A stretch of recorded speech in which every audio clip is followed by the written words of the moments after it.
quão preocupante é, na sua avaliação, o comportamento da nossa inflação? Muito preocupante, quer dizer, eu acho que teve um erro de avaliação e diagnóstico muito grave, né, pelo Banco Central, especialmente no final do ano passado, quando a inflação já começou a surpreender positivamente e você tinha... Positivamente aqui é negativamente. Né? Positivamente para cima. Você tinha uma combinação da forte reabertura da economia, então tinha demanda, tinha dinheiro, você tinha um câmbio que eu acho que o Banco Central também deveria ter controlado e ter feito muito mais intervenção naquele momento. Você tinha uma taxa de juros altamente negativas, a gente nunca praticou taxa de juros tão negativas como a gente praticou naquele momento, e uma forte alta das commodities mundialmente em função de a reabertura que estava ocorrendo em outros lugares. Você está dizendo que o Banco Central não viu a inflação? Eu não sei porque eles não viram a inflação. Mas é o que você está dizendo. Exatamente. Eles entraram num discurso que era tudo transitório, que era tudo pelo lado da oferta, etc. e tal, e demoraram muito para começar a normalização de uma política monetária que foi desenhada num momento que não vingou. Quer dizer, eu acho que até você pode argumentar que teve algum argumento, né, no auge da crise para colocar os juros onde eles colocaram, mas esse argumento já tinha se encerrado, certamente. Era outro mundo, porque veio a vacina. Foi a vacina que mudou totalmente o cenário. As vacinas já estavam lá no final do ano. Então, a gente chegou...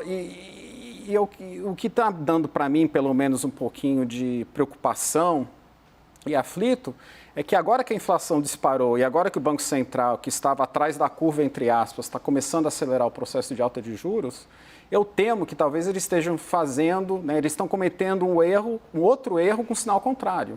Porque quando a gente olha para esses fundamentos agora, eles não estão como eles estavam 6 meses atrás, 8 meses atrás. A economia está desacelerando e vai desacelerar, que não era o caso 8 meses atrás. O dólar está muito mais tranquilo, o câmbio não está em 6, 6,5, ele está operando na mesma faixa que estava operando lá atrás. Vários preços de commodities estão caindo, alguns estão aumentando, outros estão caindo, e a taxa de juros vai ser positiva.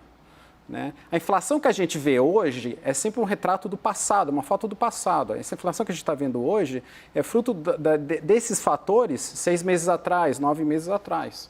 Quando eu olho para esses fatores, eu não vejo toda essa pressão na inflação. Só que pelo fato que as expectativas estão subindo, que a inflação corrente é muito alta, o Banco Central vai subir os juros e vai subir os juros bastante. Tá? A gente está prevendo que o juros chegue a 12%. Tá? Eu acredito que isso pode criar uma pressão muito grande na economia de uma maneira desnecessária, e quem vai pagar o preço por isso é a população. O quadro que o Tony Volpon está descrevendo é altamente preocupante, eu diria, como jornalista profissional. A manchete é horrível, porque a manchete que você está nos fornecendo é a seguinte, Tony: aquilo que deveria ter sido um remédio para a inflação lá atrás não foi usado, se for usado hoje vai parar a economia mais. É questão da dosagem, tá? Sim, não estou discutindo que eles têm que subir o juros. É a célebre brincadeira. É questão da dosagem. Remédio e veneno é apenas uma questão de dose. Exatamente. O que você está dizendo é: aquilo que deveria ter sido feito lá não foi feito porque não enxergaram, agora que enxergaram, se fizerem, vão atrapalhar ainda mais uma economia que não está indo bem, se eu interpretei você corretamente. Sim, muito é o seu quadro também, Ana Paula? Hoje o que a gente vê é que teve uma piora muito grande na composição da inflação.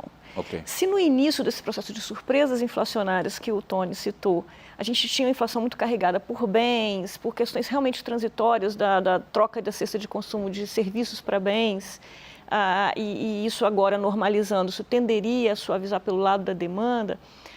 Por outro lado, nós tivemos choques de oferta também, né?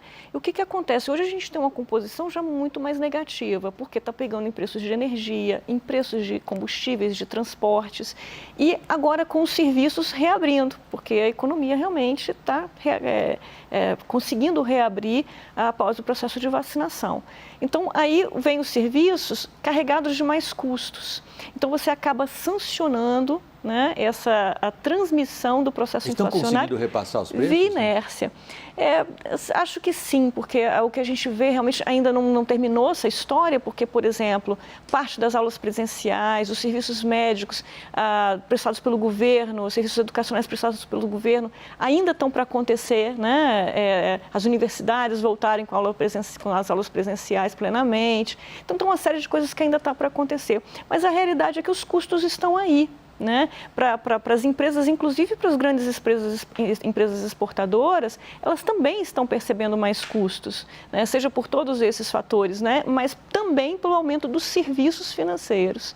Enfim, a gente tem um risco de inércia e de expectativas inflacionárias que o Banco Central está enfrentando nesse momento. Então, o problema da ancoragem das expectativas, eu acho que é o motivo principal de preocupação da autoridade monetária nesse momento. É muito elegante a linguagem que os economistas como você usam nessa hora. Quando você fala de ancoragem das expectativas e um regime de expectativas, nós jornalistas traduzimos assim: o sujeito está antecipando que vai ter mais inflação, essa é a expectativa dele, ele cria uma expectativa em torno disso, age em função dessa expectativa e piora ainda mais o quadro, correto? Mas assim, isso também E isso é perigoso. Quando a gente entra na economia, numa situação na qual as expectativas geram mais inflação, que geram mais expectativas, como reverter isso? Mas as expectativas não ocorrem no vazio, né? Todo mundo faz conta, todo mundo olha esse aspecto do custo que está vindo, todo mundo olha os aspectos da composição inflacionária realmente. Então, a gente tem aí um índice de disseminação de alta de preços já muito alto. A gente tem os núcleos inflacionários muito distantes do centro da meta. Então, assim, não existe uma desancoragem plena, porque todo mundo olha para um horizonte razoavelmente médio para longo e vê que o Brasil vai voltar a cumprir metas de inflação. Mas o tempo é o problema, né? Então, isso, cada vez mais nas expectativas que o mercado revela, está demorando mais tempo para fazer essa convergência. Inclusive, 2023, 2024, nas expectativas do mercado, começaram a andar um pouquinho também. Luiz Alberto, o governo não está sendo capaz de enxergar esse quadro que o Tony Volpon e a Ana Paula acabaram de descrever? Quando você fala governo, você está se referindo ao a equipe executivo. do Ministério da Economia, o executivo. É, o executivo. Mas eu vejo que no Brasil, e de novo eu vou misturar política com economia, o executivo está muito... Não, no Brasil não dá para não misturar. E o executivo está muito refém do Congresso. E você tem uma ação de grande parte dos nossos parlamentares que não está nem aí com a inflação do Brasil. Cada um pensando em si e na sua possível reeleição. E isso faz uma pressão muito grande no plano fiscal.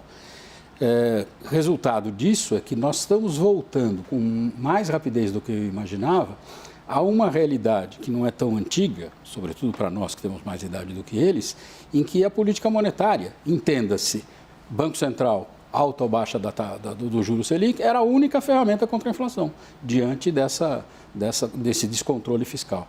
Se a gente considerar que o ano que vem é um ano eleitoral, e se a gente observar o que aconteceu até agora, é muito preocupante, porque esse estouro, essa pressão fiscal, pode se tornar cada vez maior sobre a política monetária.